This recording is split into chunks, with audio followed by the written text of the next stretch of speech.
भगवान श्री कृष्ण बोले, हे धर्मराज युधिष्ठिर, भादो मास में कृष्ण पक्ष की एकादशी का नाम अजा है। इसका महात्म्य गौतम ऋषि बहुत ही अच्छी तरह जानते हैं। सूर्य वंश में 31वीं पीढ़ी पर राजा हरिश्चंद्र अयोध्या नगरी में हुए। उनके द्वार पर एक श्यामपट लगा हुआ था जिसमें मणियों से लिखा हुआ था कि इस द्वार पर मुंह मांगा दान दिया जाता है। विश्वामित्र पढ़कर बोले कि ये सब मिथ्या है। हरिश्चंद्र ने उत्तर दिया, परीक्षा लेके देख लीजिए प्रभु। विश्वामित्र बोले, क्या आप मुझे अपना राजपाट दे सकते हैं? तो हरिश्चंद्र बोले, हाँ जरूर, आप ले लीजिए। और क्या चाहिए? विश्वामित्र बोले, दक्षिणा भी तो लेनी है। राहु केतु और शनिश्चर की पीड़ा भोगना सहज है, साढ़े साती का कष्ट भी सुगम है। मेरी परीक्षा में पास होना बहुत ही मुश्किल है।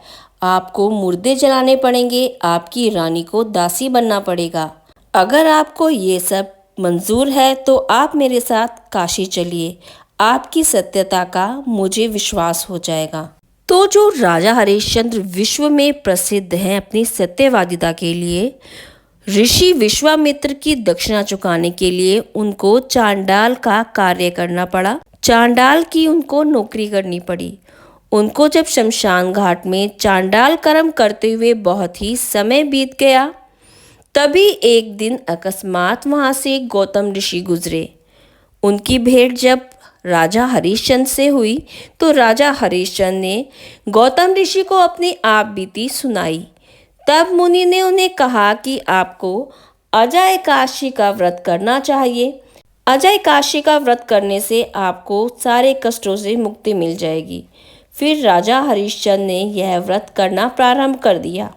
इसी बीच उनका पुत्र रोहित सर्प के डसने से मृत्यु को प्राप्त हो गया। शैव्या रानी पुत्र रोहित के शव को लेकर जब शमशान घाट में आई तो राजा हरिश्चंद्र ने उनको कर चुकाने के लिए कहा, पर उस बेचारी के पास तो कुछ भी नहीं था।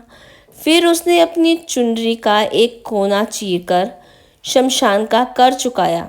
सत्यवादी होने के कारण और अजा एकादशी के व्रत के प्रभाव से विष्णु भगवान जी बहुत ही प्रसन्न हो गए और विष्णु भगवान वहां पर प्रकट हुए और उन्हें आशीर्वाद दिया कि आप चिरकाल तक सुख भोगोगे। भगवान विष्णु की कृपा से रोहित भी जीवित हो गया और भगवान विष्णु ने उन तीनों को आशीर्वाद दिया और वो तीनों जीवन का सुख भोगकर अंतिम समय में मोक्ष धाम को प्राप्त हुए। तो भक्तजन, ये थी कृष्ण पक्ष अजा एकादशी की कथा, जिसको सुनने मात्र से ही पापों का नाश हो जाता है और व्यक्ति सुख भोग कर अंत समय में मोक्ष को प्राप्त होता है। तो आप सभी को अजा एकादशी की बहुत बहुत बधाई हो।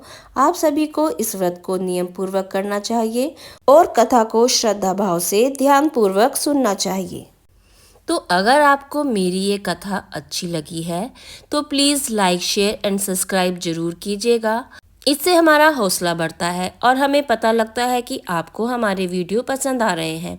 तो जय श्री कृष्णा, राधे राधे। आप सभी को अजा एकादशी की बहुत बहुत बधाई हो।